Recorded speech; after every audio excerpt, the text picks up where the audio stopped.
Hi again and welcome back, this time to the last video in this series. I hope that you found it interesting and helpful up to this point, if you stayed here up to now. So let's do a quick summary and then I will give you a few suggestions what to do when the game starts. So R&D is the first step in the decision-making process, and in my opinion also the most important, because this is the foundation, this is the base on which all the others are built upon. You need to have good products in order to sell them. Otherwise, no matter how good, what a fantastic job you do with the other parts of the simulation, then you probably won't do well without good products. So you want to make sure that your products meet customers' demand, customer criteria, so we'll have good customer score and they will buy from you.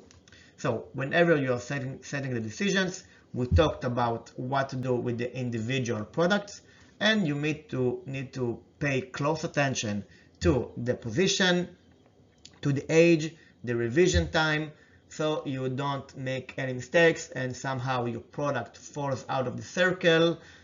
You miss on the revision date and you move on to the next round, so you won't be able to revise, or the age is not where it's supposed to be. You need to make sure that you don't do mistakes, which is going to hurt your products.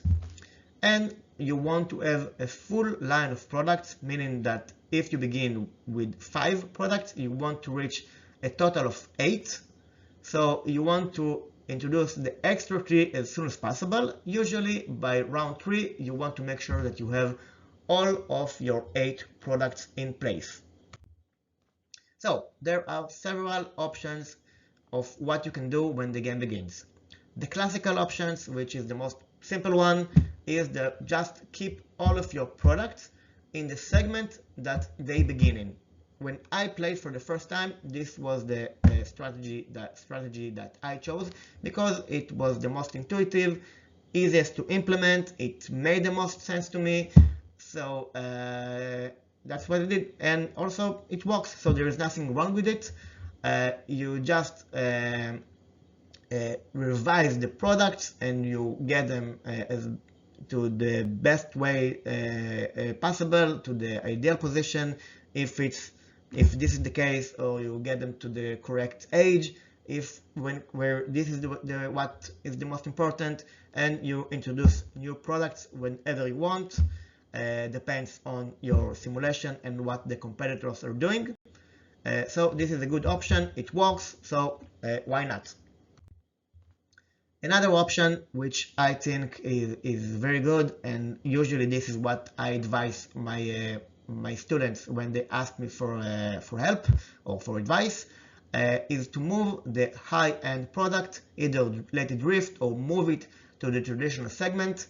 In this case, in this way, you earn another traditional product which is very profitable, and it is easy to replace the product that you lost and introduce a new high-end product instead of the one that you've just lost.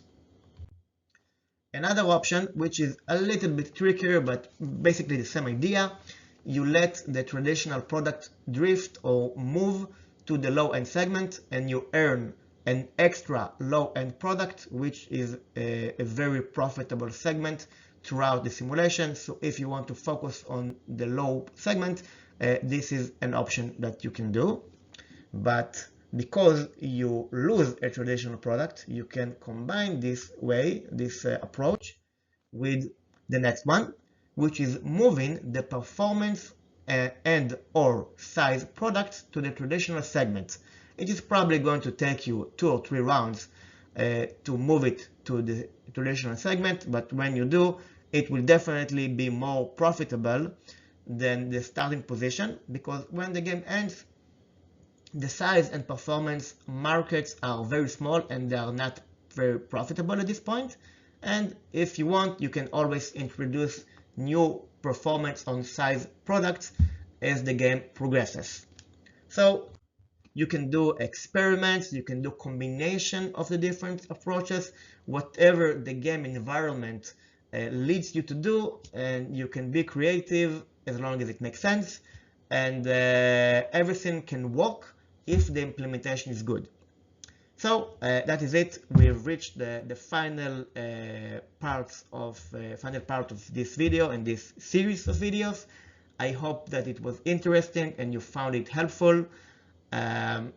If you did, and you want to learn more, then you can check out the other sources that I put for you. You can find them in the links below. And also, if you want to reach out to give feedback, to ask questions, or you want my help, then feel free to do so.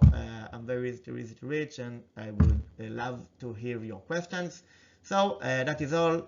Take care and good luck, and have fun with your simulation.